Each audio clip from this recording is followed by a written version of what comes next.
ازاي ارد اهانة شخص ليا؟ ازاي اوجع اللي وجعني؟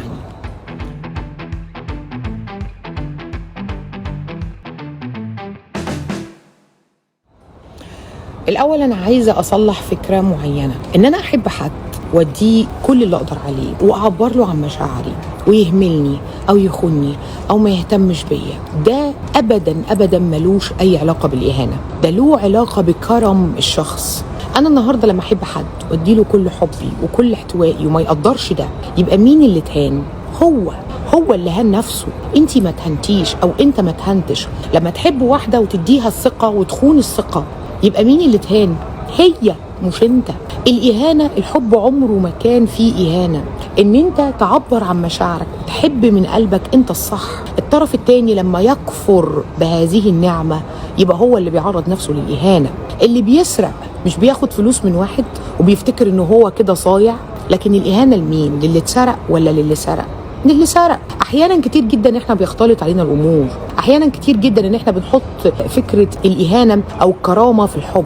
احيانا بنشوف ان احنا لما نحب حد وما يحبناش بناخد الموضوع بيرسونال، او بناخد الموضوع بشكل شخصي قوي، ده ما حبنيش يبقى في مشكله، يبقى انا مش كفايه، يبقى هو اهني بالطريقه دي. لا، لما تكوني بتكلمي حد واديتيله حاجات كتير واحترمتيه وما يحترمكيش ويعمل لك بلوك مثلا او تعمل لك بلوك، ده اهانه ليك.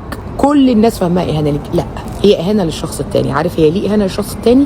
لان هو مش محترم، لان هو عديم الذوق، لان هو عديم القيم.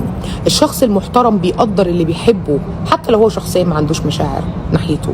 الطرف المحترم عمره ما بيكذب. الطرف المحترم بيحط نفسه دايما مكان الناس. الطرف المحترم بيفكر هو انا ابني او بنتي لو حصل معاهم كده احب يبقى رد فعل الناس معاهم ايه. دايما الطرف اللي ما يعملش كده هو الطرف، سوري يعني في اللفظ المهزأ، هو الطرف اللي اهان نفسه. انت راسك مرفوعه، انا عملت اللي اقدر عليه، انا دخلت العلاقه دي وكنت بحب واستمتعت بكل لحظه حب فيها، لكن انت كنت فيها وما كنتش بتحب ولا مستمتع. يبقى مين الكسبان في الاخر؟ في الاخر انا طالع وانا بمنتهى البساطه هنساك، لان انت ما اديتنيش حاجه حلوه، وهتيجي في يوم من الايام تبص عليا وتلاقيني سعيده وتزعل، لان انا كنت اقدر اكون شريكتك في السعاده دي.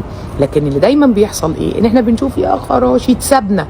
ايه يعني اتسابنا؟ الموضوع مش فينا. اتسابنا يبقى ما فيش نصيب. طب اللي سابنا ده اهنا، يبقى هو اللي بيهين نفسه. انا كرامتي محفوظه. لو انتي او انت حد جه قال لك انا بحبك قوي وانا عايزك في حياتي، وانت ما عندكش ليه ذره حب، هل هتشوفه قليل؟ هل هتشوفه انه اهان نفسه؟ ولا هتزعل قوي وتقول يا ريتني بحبه لان الشخص ده كويس وكنت اتمنى يكون هو الطرف التاني في حياتي؟ فاول حاجه كنت عايزه اقولها، اوعى تفتكر انك اتهنت. انت ما اتهنتش، انت اديت واحترمت كلمتك وحبيت من قلبك، وعمر الحب ما كان اهانه. تاني حاجه عايزه اقولها، لو انا عايزه احس بنفسي واحس ان انا انتقمت من الشخص التاني، يبقى اهم حاجه انه ما يهمنيش. اهم حاجه اقدر اني انا انتقم منه فيها، لو انجاز التعبير، وانا ما بحبش فكره الانتقام دي، بس عايز تنتقم، انتقم لنفسك، كبر نفسك، حبي راجل تاني، حب ست تانية. الراجل اللي سابك ورماك بعرض ايده ده وافتكر ان هو كده شاطر، لما يشوف ان الشخصيه الجميله المحبه المحترمه او الشخص المحترم المحب اللي كان شايل مسؤوليتي يشوف في ايدك او تشوف في ايدك ست تانية، هتعرف هي قد ايه سعيده. الراجل اللي ما بيبقاش كويس او الست اللي ما بتبقاش كويسه، لما بسيبهم ولما انت بتسيبهم بترجع بعد كده تشوف معاهم ناس بتقول ايه جواك، ايش ياخد الريح من البلاط.